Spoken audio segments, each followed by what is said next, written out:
Good morning, everyone. A happy Mario Day. Today is March 10th, and we are doing the weekly update for Captain Stardust. This week, we had 26 commits from 3 different contributors, which brings our lifetime commits to 26 from also 3 lifetime contributors, and we just finished week 1 of 21. This week we had Stebbs come in and start to work on a main menu.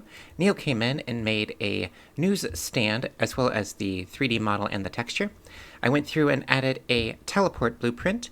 I finished the checkpoint and respawn functionality, created a trigger box to turn on, turn off, spawn, and destroy items that are in the scene, created a countdown timer blueprint to help with certain missions, and the player can now fire energy orbs that they can hold up in their hand and then release, and then created a tag for buildings so that way they can spawn like shrapnel when they're hit with those energy orbs, and then also made the animation tree for our player. So let's jump on over to the game here. We're still looking at our sandbox view. So this is our character. She has her idle animation. She has a walk animation. And when we fly, we can press space, and she goes into an idle animation. We can still increase our height, and she turns into her flying animation. And if we wait on that, then she'll go back into her flying animation. And then we also have this black building over here having a building tag on it. So if we were to press the left mouse button, then we are firing an energy orb, and you can see that she is going through the process there, and you can see the little orb there, and you can also press and hold it, and it will build up in her hand to a certain amount, and then when she lets go, it will fire. So that if you hold up on it, then it will deplete more of your energy. And so if we come over here to our building, and we fire a little orb, then nothing is happening.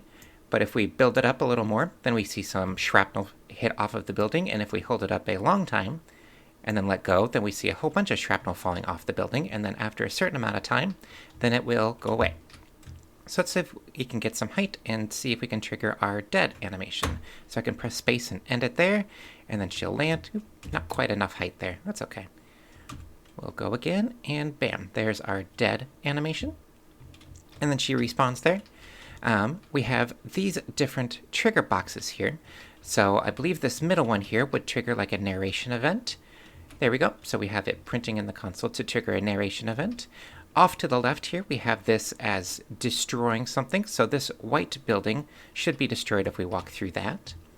And then this far one will trigger turning on a different mission. So in this case, we spawn a timed event. So you have to walk to this green block before the time expires. So once you walk through that, then it'll say that you successfully completed the mission. And then over here we have Neil's news stand. So it has a hero or villain with Captain Stardust on it. So that looks really cool. And then we also have this orange orb over here, which is tethered to this little teleport mechanic. So if you step through this, then you'll be teleported over there. So I believe that is all of the game functionality. Oh, I also wanted to show the main menu that Stubbs is working on. So it's not fully integrated yet, but he has started in on our main menu. So we have the play button and the credits button. I don't think it's quite tied into the main menu yet.